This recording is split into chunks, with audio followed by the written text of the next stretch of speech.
বাংলা ভাষার উচ্চারণে আজ আমি পাঠ করব নাইজেরিয়ার কবি পিটিকা নটুলির কবিতা।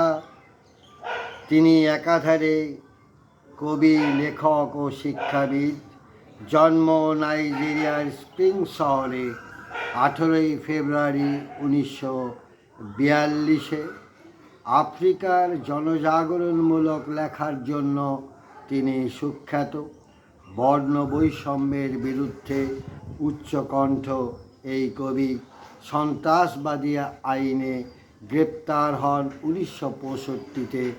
সুদীর্ঘ নির্বাসিত জীবন অতিবাহিত করতে হয়েছে কবিকে যুক্তরাজ্যে ও ফ্রান্সে। কবিকে আমার শ্রদ্ধা ও ভালোবাসা।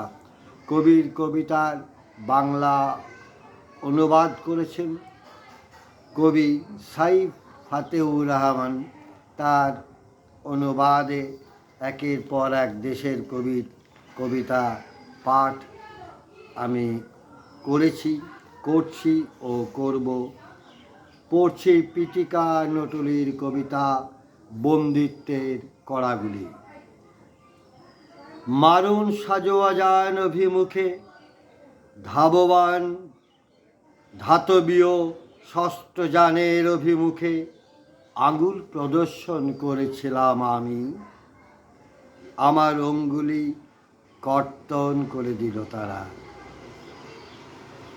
আশাবাদী একটি কবিতা রচনা করলাম আমি।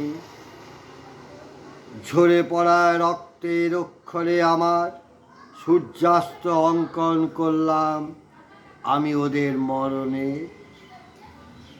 শৃঙ্খলে আবদ্ধ করল আমাকে তারা। শৃঙ্খলের সকল করাতে আমি অধর বুলালাম।